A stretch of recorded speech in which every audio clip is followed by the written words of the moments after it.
തെരഞ്ഞെടുപ്പ് പ്രചാരണം ഊർജിതമായി മുന്നോട്ട് പോവുകയാണ്. ഓരോ തെരഞ്ഞെടുപ്പ് കാലഘട്ടത്തിലും വ്യത്യസ്തമായ വിഷയങ്ങൾ ചർച്ച ചെയ്യപ്പെടുന്നു, വ്യത്യസ്തമായ ആരോപണ പ്രത്യാരോപണങ്ങൾ ഉണ്ടാകുന്നു. തദ്ദേശ തെരഞ്ഞെടുപ്പിൽ ശബരിമലയായിരുന്നു ഹൈലൈറ്റ് എന്നതായിരുന്നു എടുത്തു പറയേണ്ടത്. പക്ഷേ നിയമസഭാ തെരഞ്ഞെടുപ്പിലേക്ക് വരുമ്പോൾ ശബരിമലയിൽ മാത്രം ഊന്നിക്കൊണ്ടുള്ള ഒരു പ്രചാരണമല്ല നമുക്ക് കാണാൻ സാധിക്കുന്നത് എന്നതുകൂടിയാണ് എടുത്തു പറയേണ്ടത്. അങ്ങനെ വിഷയങ്ങൾ മാറി മറിഞ്ഞുകൊണ്ട് തെരഞ്ഞെടുപ്പ് പ്രചാരണം ചൂടുപിടിക്കുന്നു. ഒപ്പം കിരണിത ദേശീയ നേതാക്കളുടെ ഒരു നിര കേരളത്തിലേക്ക് നേരത്തെ തന്നെ എത്തിയതാണ്. പ്രധാനമന്ത്രി വന്നുപോയി, പ്രധാനമന്ത്രി വീണ്ടും വരുന്നുണ്ട്, രാഹുൽ ഗാന്ധി വന്നിരുന്നു, പ്രിയങ്ക ഗാന്ധിയുണ്ട്, കിരൺ റിജിജു ഉണ്ട്. അങ്ങനെ വലിയ നിര തന്നെ കേരളത്തിലുണ്ട്. ഒപ്പം പ്രചാരണ വിഷയങ്ങൾ പലതായി അവർ ഉയർത്തി കാണിക്കുന്നുമുണ്ട്. ഏറ്റവും ഒടുവിൽ ഇപ്പോൾ ഈ വിദേശ ഫണ്ട് സ്വീകരിക്കുന്നതുമായി ബന്ധപ്പെട്ട വിഷയം ഉൾപ്പെടെ അങ്ങനെ വിഷയങ്ങൾക്കൊരു പഞ്ഞവുമില്ലാത്ത തരത്തിലേക്കാണല്ലോ മുന്നണികൾ വിഷയങ്ങളെ അവതരിപ്പിച്ചുകൊണ്ടിരിക്കുന്നത്.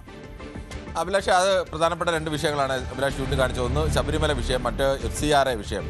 ഇതിൽ ശബരിമല വിഷയമായിരുന്നു കഴിഞ്ഞ തദ്ദേശ തെരഞ്ഞെടുപ്പിൽ UDF സംബന്ധിച്ച് വലിയ നേട്ടമായി നിന്നത്. ശബരിമല സ്വർണ്ണക്കൊള്ളയുമായി ബന്ധപ്പെട്ട് LDF ആണ് വല്ലാതെ പിന്നാക്കം പോയത്, അവരെ പ്രതിരോധത്തിൽ തന്നെയായിരുന്നു.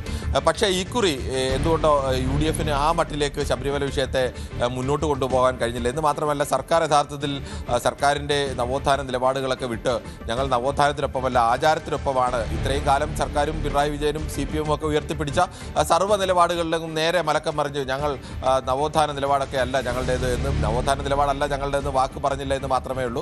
എന്താണോ ആചാരം ആ ആചാരത്തിനൊപ്പമാണ്, വിശ്വാസികൾക്കൊപ്പമാണ്, ആചാരത്തിനൊപ്പമാണ് എന്നൊക്കെ ആവർത്തിച്ച് പറയുകയും സുപ്രീം കോടതിയിലടക്കം സത്യവാങ്മൂലത്തിൽ ആ മട്ടിലേക്ക് മലക്കം മറിയുകയും ഒക്കെ ചെയ്തതാണ്. പക്ഷേ ആ വിഷയം UDFന് കാര്യമായി എടുക്കാൻ കഴിയാത്തതിൽ ഒരു തടസ്സമെന്ന് പറയുന്നത് ഒരുത്തർ ഭൂരിപക്ഷ വോട്ട് കിട്ടാൻ സാധ്യതയുള്ളത് ശബരിമല വിശ്വാസത്തിന് അനുകൂലമായി നിൽക്കലാണ്, അല്ലെങ്കിൽ സ്ത്രീകളെ കയറ്റുന്നതിനെതിരായ നിലപാടാണ് എന്നത് UDFന് അറിയാം. UDFിൻ്റെ നയവും അതുതന്നെയാണ്. പക്ഷേ ആ നിലപാടിലേക്ക് LDF കൂടി വരുമ്പോൾ അത് അധികം ചർച്ചയാക്കേണ്ട എന്നുള്ള തീരുമാനം UDF എടുത്തതാണോ എന്നറിയില്ല. അതോടൊപ്പം തന്നെ LDFിൻ്റെ ഭാഗത്തു നിന്ന് ഇതിനെ പരിഹരിക്കാൻ വേണ്ടി ഇപ്പോൾ പ്രകടന പത്രികയിലടക്കം പ്രധാനപ്പെട്ട ഒന്ന് ശബരിമല മാസ്റ്റർ പ്ലാൻ പൂർണ്ണമായി നടപ്പാക്കും, ക്ലീൻ പമ്പ പദ്ധതി നടപ്പാക്കും, അതോടൊപ്പം തന്നെ ദേവസ്വം ബോർഡിൻ്റെ കീഴിലല്ലാത്ത ക്ഷേത്രങ്ങളിലൊക്കെ ശാന്തിക്കാരുടെയും ജീവനക്കാരുടെയും ഒക്കെ അവർക്ക് ക്ഷേമനിധി കൊണ്ടുവരും എന്നൊക്കെയുള്ള ആ തരത്തിലേക്ക് വിശ്വാസികളെ എങ്ങനെയൊക്കെ കൂടെ കൊണ്ടുവരാം ആ തരത്തിലേക്കുള്ള മുന്നേറ്റം നടത്തും. മറ്റൊന്ന് FCRA വിഷയമാണ്. FCRA വിഷയം വരുന്നതിന് തൊട്ടു മുമ്പ് വരെ ഇടതുമുന്നണിക്കും BJPക്കും യഥാർത്ഥത്തിൽ ഈ ക്രിസ്ത്യൻ സഭകൾക്കിടയിൽ, സഭാ നേതൃത്വത്തിനിടയിലെങ്കിലും വലിയ സ്വീകാര്യത ഉണ്ടായിരുന്നു. പലരും പരസ്യമായി അത്തരമൊരു പിന്തുണയൊക്കെ പറയുകയും ചെയ്തതാണ്. കാരണം സഭകളുടെ കീഴിലാണ് ഏറ്റവും കൂടുതൽ എയ്ഡഡ് സ്കൂളുകൾ ഉള്ളത്. ഈ എയ്ഡഡ് സ്കൂളുകൾ കഴിഞ്ഞ 4 വർഷമായി അധ്യാപക നിയമനം നടക്കുന്നില്ല. നിയമനം നടക്കുന്നുണ്ട്, അതിന് അംഗീകാരം കിട്ടുന്നില്ല, ശമ്പളം കിട്ടുന്നില്ല. അങ്ങനെ ഒരു അവസ്ഥ ഉണ്ടായിരുന്നു. എയ്ഡഡ് സ്കൂളുകളിലേക്ക് നിയമനം എങ്ങനെയാണ്, പണം വാങ്ങിയിട്ടാണോ കോഴ വാങ്ങിയിട്ടാണോ എന്നൊക്കെ നാട്ടിൽ പച്ചയായ എല്ലാവർക്കും അറിയാവുന്ന ഒരു യാഥാർത്ഥ്യം കൂടിയാണ്.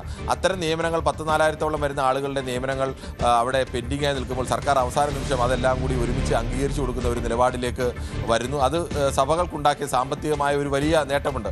ഇപ്പോൾ SNDPക്കോ അല്ലെങ്കിൽ NSSനോ മറ്റേതെങ്കിലും ഹിന്ദു സംഘടനകൾക്കോ അല്ലെങ്കിൽ മുസ്ലിം സംഘടനകൾക്കോ ഉണ്ടായതിൻ്റെ എത്രയോ ഇരട്ടി വിദ്യാഭ്യാസ സ്ഥാപനങ്ങളുള്ളത് സഭകൾക്കാണെന്ന് ആലോചിക്കണം. സഭകൾക്കാണ് അതിൻ്റെ സാമ്പത്തികമായ വലിയ നേട്ടം. അവർ ഇടതുമുന്നണിയോട് ചേർന്ന് നിൽക്കുകയായിരുന്നു. അങ്ങനെ പരസ്യ പ്രസ്താവനകളൊക്കെ മുകൾ തട്ടിൽ നിന്ന് ഉണ്ടാവുകയും ചെയ്തു. ഒപ്പം BJPയുമായും ചേർന്ന് നിൽക്കുന്ന ഒരു നിലപാടായിരുന്നു അവർ സ്വീകരിച്ചുകൊണ്ടിരുന്നത്. പക്ഷേ FCRA വന്നതോടുകൂടി, FCRA നിയമം വന്നാൽ വിദേശ ഫണ്ട് വാങ്ങുന്നതിന് നിയന്ത്രണം കൊണ്ടുവരുന്ന നിയമം അത് പ്രാബല്യത്തിൽ വന്നു കഴിഞ്ഞാൽ സ്വാഭാവികമായും ഈ ഫണ്ട് ചെലവഴിക്കുന്നതിൽ 50% ചെലവഴിക്കുന്ന രീതി, അതിൻ്റെ കണക്ക് കൊടുക്കുന്ന രീതി, ഇതിലെല്ലാം വലിയ നിയന്ത്രണങ്ങളാണ്. ആ നിയന്ത്രണം വന്നു കഴിഞ്ഞാൽ സ്വാഭാവികമായും ഈ സഭകളുടെ ഒക്കെ പ്രവർത്തനങ്ങൾ, അതിൻ്റെ ചാരിറ്റി പ്രവർത്തനങ്ങളായാലും ആശുപത്രികളുടെ പ്രവർത്തനങ്ങളായാലും വിദ്യാഭ്യാസ സ്ഥാപനങ്ങളുടെ പ്രവർത്തനമായാലും ഒക്കെ ഒരു പരിധിവരെയൊക്കെ ഈ വിദേശ ഫണ്ടിൽ നിന്നുകൂടിയാണ് അത് നടന്നുകൊണ്ടിരിക്കുന്നത്. സഭകളുടെ പ്രവർത്തനത്തിൻ്റെ പ്രധാനപ്പെട്ട ഒരു മൂലധനം തന്നെ ഈ വിദേശ ഫണ്ടാണ്. അവിടെ പിടി വീണ് കഴിഞ്ഞാൽ, ഇതിൻ്റെ ലൈസൻസ് റദ്ദായി പോയി കഴിഞ്ഞാൽ ഈ പ്രവർത്തനങ്ങളൊക്കെ, സഭയുടെ പ്രവർത്തനങ്ങളെയൊക്കെ നേരിട്ട് ബാധിക്കും. അവിടെ ആണ് BJPക്കെതിരായ ഒരു നിലപാടിലേക്ക് ഈ സഭകളൊക്കെ എത്തുകയും സ്വാഭാവികമായും BJP അനുകൂലിച്ചിരുന്ന ആളുകളൊക്കെ അതിൽ നിന്ന് മാറി ചിന്തിക്കാൻ പ്രേരിപ്പിക്കുന്ന ഒരു ഘടകത്തിലേക്ക് വരികയും ഒക്കെ ചെയ്തു. ഇന്നടക്കം വൈകുന്നേരം ചർച്ച നടത്തുമെന്നൊക്കെ പറയുന്നു. പക്ഷേ ചർച്ചയിൽ പങ്കെടുക്കുമോ ഇല്ലയോ എന്നുള്ള കാര്യത്തിൽ ഇപ്പോഴും ഒരു തീർപ്പ് കൽപ്പിച്ചിട്ടില്ല. സഭകൾ യഥാർത്ഥത്തിൽ ഒരു തരത്തിൽ പറഞ്ഞാൽ BJP കാണുന്നത് അതിനെ മറ്റു തരത്തിലാണ്. ഇങ്ങനെയൊക്കെ നിയമം വരുമ്പോൾ BJPയുമായി സഭയ്ക്ക് അടുത്ത ബന്ധമില്ലെങ്കിൽ സഭകൾക്ക് കടുത്ത സാമ്പത്തിക പ്രത്യാഘാതങ്ങൾ നേരിടേണ്ടി വരും. അതുകൊണ്ട് BJPയുമായി ചേർന്ന് നിൽക്കുക എന്നുള്ളത് സഭകൾ കാണുന്നത് മറ്റൊരു തരത്തിലാണ്. സഭകളെ ഈ തരത്തിൽ നിയന്ത്രിക്കാൻ ന്യൂനപക്ഷ പ്രേമവും ഒക്കെ പറയുമ്പോഴും ചർച്ചകൾ നടത്തുന്നു, ക്രിസ്മസ് കേക്ക് കൊണ്ടുവരുന്നു. പക്ഷേ സഭകളെ ബോധപൂർവം പൂട്ടാൻ വേണ്ടിയുള്ള സാമ്പത്തികമായിട്ടടക്കം ഞെരുക്കാൻ വേണ്ടിയുള്ള നിലപാടിലേക്ക് പോകുന്നു. അത് എങ്ങനെയാണ് വിശ്വാസികളുടെ വോട്ടിൽ എന്തായാലും അതിലൊരു ഇളക്കം തട്ടിയിട്ടുണ്ട് എന്നത് ഒരു യാഥാർത്ഥ്യമാണ്. അതുകൊണ്ട് തന്നെയാണ് ഈ വിഷയം മൂന്ന് മുന്നണികളും ഒരുപോലെ എടുക്കുന്നത്. അത് എങ്ങനെ തെരഞ്ഞെടുപ്പിനെ ബാധിക്കും, ആർക്ക് അനുകൂലമാകും, അത് UDF-ലേക്ക് അനുകൂലമാകുമോ LDF-ന് അനുകൂലമാകുമോ എന്നൊക്കെ ഇനി വരുന്ന തെരഞ്ഞെടുപ്പ് കഴിഞ്ഞ് മാത്രമേ നമുക്ക് കൃത്യമായി വിലയിരുത്താനാവൂ. എന്തായാലും ഈ FCRA വിഷയമുണ്ട്, ശബരിമല വിഷയമുണ്ട്. അതുകൊണ്ട് തന്നെ ഈ വിഷയങ്ങൾ കൂടിയൊക്കെ പരിഹരിച്ചുകൊണ്ട് വേണം തെരഞ്ഞെടുപ്പിനെ നേരിടാൻ എന്ന് വിവിധ മുന്നണികൾക്കറിയാം. അതിൻ്റെ ഭാഗമായി BJP കിരൺ റിജുവിൻ്റെ നേതൃത്വത്തിൽ BJPയുടെ നേതൃത്വത്തിൽ ഇന്ന് സഭാധ്യക്ഷന്മാരുമൊക്കെയായി കൂടിക്കാഴ്ചകൾക്കുള്ള ശ്രമമൊക്കെ നടക്കുന്നുണ്ട്. നമുക്ക് ആ വാർത്തകളിലേക്കൊക്കെ വിശദമായി വരാം. ഒപ്പം കിരൺ സൂചിപ്പിച്ച വളരെ പ്രധാനപ്പെട്ട ഒന്നായിരുന്നു ഈ ശബരിമല വിഷയം. തദ്ദേശ തെരഞ്ഞെടുപ്പിൽ നമ്മൾ നാട് നീളെ കേട്ട പ്രചാരണ ഗാനം എന്നത് ഇപ്പോൾ അധികമായി കേൾക്കുന്നില്ല എന്നതുകൂടി ഒന്ന് പ്രേക്ഷകരെ ഓർമ്മിപ്പിക്കുകയാണ്. എന്നാൽ പത്തനംതിട്ട പോലെയുള്ള പ്രദേശത്ത്, പത്തനംതിട്ട ജില്ലയിൽ ഇപ്പോൾ അതല്ലെങ്കിൽ റാന്നി, കോന്നി പോലെയൊക്കെയുള്ള മണ്ഡലങ്ങളിൽ ഈ ശബരിമല വിഷയം ഉയർത്തിക്കൊണ്ടേയിരിക്കുമെന്ന് അവിടുത്തെ സ്ഥാനാർത്ഥികൾ പറയുന്നുണ്ട്.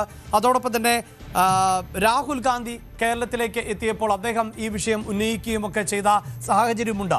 ഇപ്പോൾ ഇതാ തലസ്ഥാന ജില്ലയിലെ കഴക്കൂട്ടത്ത് ശബരിമല സ്വർണ്ണക്കൊള്ള ചർച്ചയാക്കിക്കൊണ്ടാണ് ഇടതു വലതു മുന്നണികൾ പ്രചാരണം നടത്തുന്നത്. ഒപ്പം BJPയും UDF-ഉം BJPയും സ്വർണ്ണക്കൊള്ളയിൽ കടകംപള്ളി സുരേന്ദ്രനെ കുറ്റപ്പെടുത്തുമ്പോൾ തൻ്റെ കൈകൾ ശുദ്ധമാണ് എന്നും വ്യാജപ്രചാരണം ജനം തിരിച്ചറിയും എന്നും പറഞ്ഞുകൊണ്ടാണ് കടകംപള്ളിയുടെ തിരിച്ചടി.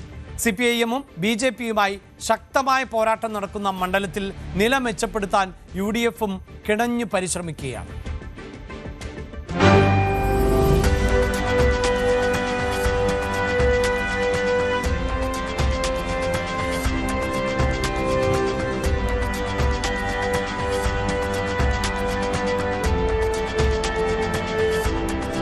കാട്ടായിക്കോണം ഉൾപ്പെടെയുള്ള പാർട്ടി കോട്ടകൾ, കടകംപള്ളി സുരേന്ദ്രൻ എന്ന ജനകീയ നേതാവിന്റെ സാന്നിധ്യം. 96-ലാണ് കടകംപള്ളി സുരേന്ദ്രൻ ആദ്യമായി കഴക്കൂട്ടത്തിന് ജനപ്രതിനിധിയാകുന്നത്. പിന്നെ 2016-ലും 2021-ലും 16-ൽ ജയിച്ചു വന്ന കടകംപള്ളിക്ക് CPM സമ്മാനിച്ചത് മന്ത്രിസ്ഥാനം. 21-ൽ ഭൂരിപക്ഷം കടകംപള്ളി ഉയർത്തി. ഇത്തവണയും ഹാട്രിക് വിജയം നേടുമെന്നതിൽ കടകംപള്ളി സുരേന്ദ്രന് സംശയമൊന്നുമില്ല.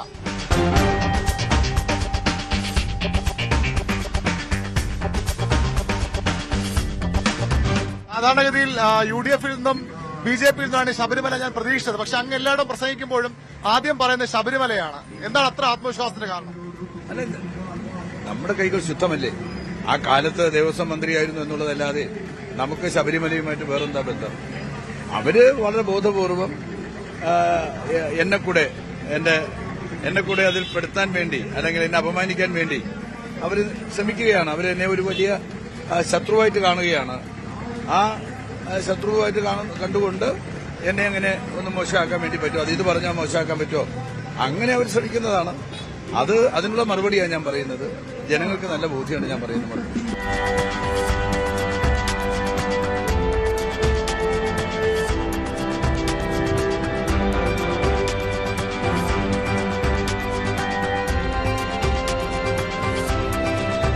രണ്ടു തെരഞ്ഞെടുപ്പുകളിലെ രണ്ടാം സ്ഥാനം, തദ്ദേശ തെരഞ്ഞെടുപ്പിലെയും ലോക്സഭാ തെരഞ്ഞെടുപ്പിലെയും വലിയ മുന്നേറ്റം, മണ്ഡലത്തിലുണ്ടായ രാഷ്ട്രീയ വളർച്ച, ഒപ്പം വി മുരളീധരൻ എന്ന നേതാവിന്റെ സാന്നിധ്യവും. BJP കൂടുതൽ വാർത്തകൾക്ക് News 18 Keralam YouTube channel subscribe ചെയ്യുക.